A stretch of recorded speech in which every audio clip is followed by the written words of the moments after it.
If you're here, you're probably just done with dealing with Windows. Whether it's the updates or privacy or whatever reason you have, trust me, there are a lot. Windows is a broken, neglected piece of software. Ever since Microsoft embraced the Windows as a service model, things have gone massively downhill. Apple has macOS, which only runs on their own hardware, which leaves only one option. Well, two if you got BSD, but that's not viable for a new user. That leaves you with Linux. So how do you get started? Before you do anything at all, I do need to warn you. Not every program will be able to run on Linux, and if you're a gamer, Linux just isn't ready for you yet. You've probably only heard of Steam Proton, but that only works sometimes, and for gamers, unless you're okay with losing a few games or disk space, you'll need to stick with Windows. I'm sorry. For people who open their web browser and use things like document editors, Linux is perfect. Now that that's all cleared up, let's talk about what version of Linux is right for you.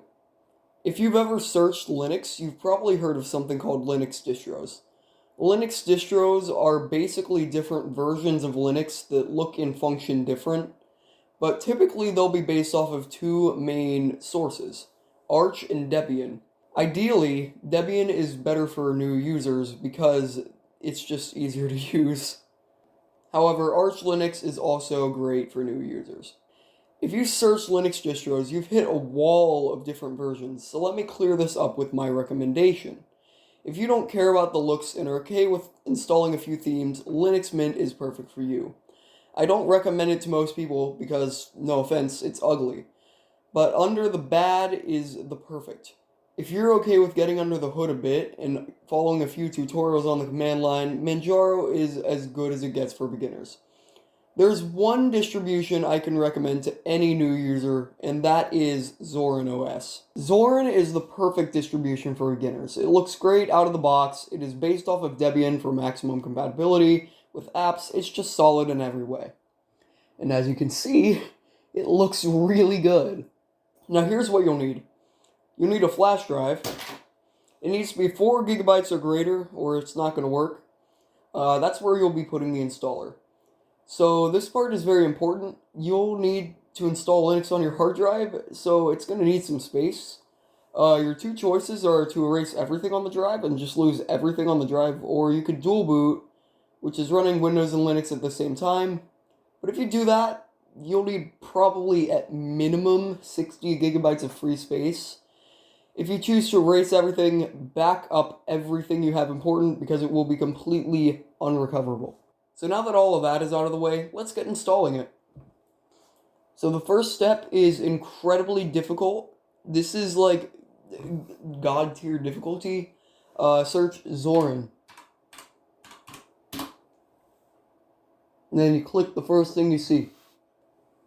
So, wonder what button we're going to be clicking. Download.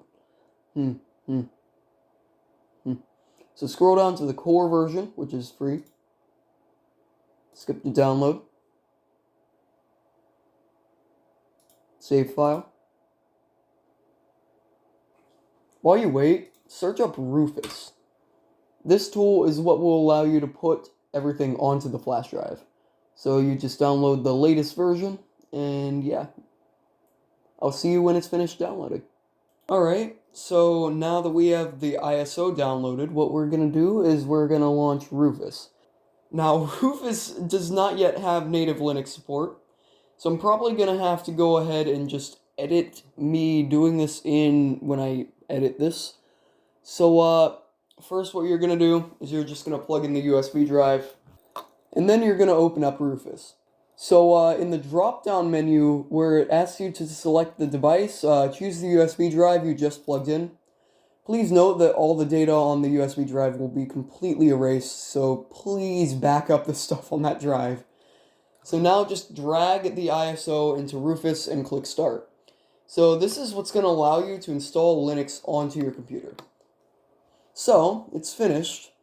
Now we'll restart and take a look for the key for boot options. So this is how you boot onto a USB drive. So I'm going to restart. So on my computer, I just mash F11 or delete whenever I need to boot from anything.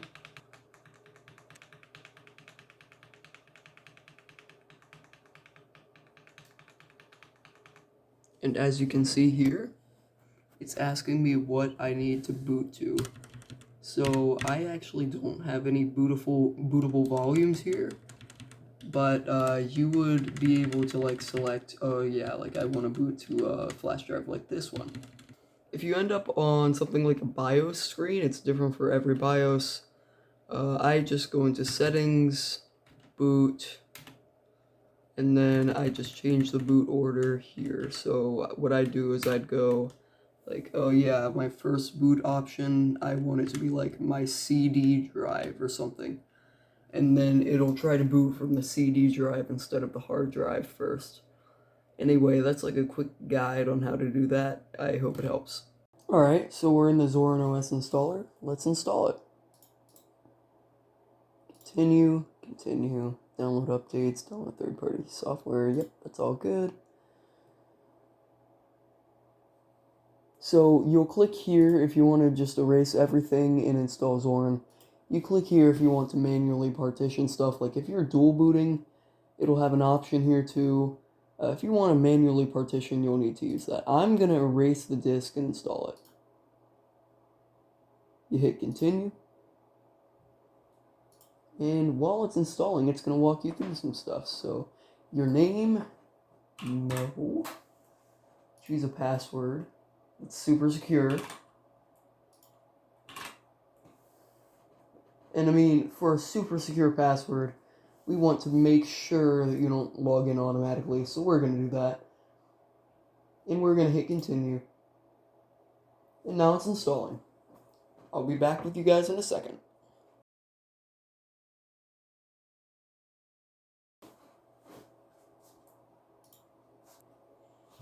Alright, so this is Zorin. So we'll hit start tour for fun.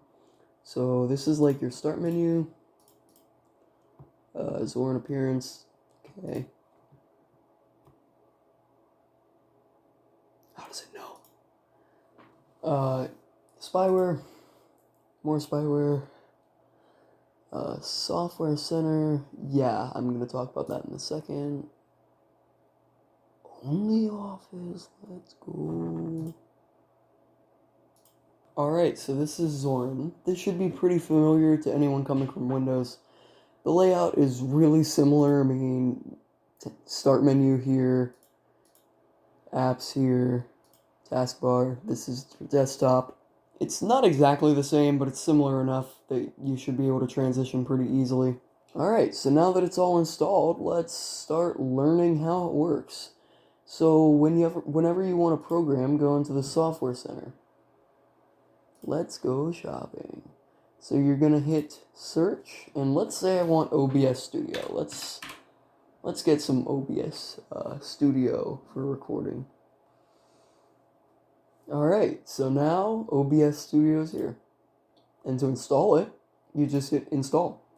And this is really great because this means that you don't have to install all of your software from shady places on the internet. It's just all in one spot, all managed by the community.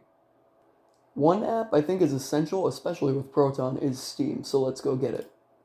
Alright, so now that it's installed, we can launch it from the start menu. Once it's installed, log in. So once you're logged in, click Steam, Settings, Steam Play. Make sure Enable Steam Play for supported titles is here, and also click Enable Steam Play for all other titles, and make sure it's on Proton Experimental. Hit OK, and restart Steam. What this does is allows you to run some Windows games on Steam with minimal compatibility issues. To check if a game will work on Steam, try checking under ProtonDB. ProtonDB has a list of which games will work under Proton and which games don't, so you can check before you download it. The link is below. I'd recommend it to any Linux gamer. You'll probably need a document editor. I recommend LibreOffice or OnlyOffice. It's pretty easy to get that from the Software Center with all the updates managed through the Software Center. It's pretty simple, kind of like how you manage software on your phone. So there you go. There's a simple guide on how to get started with Linux. If you enjoyed, like and subscribe. I will see you in the next video.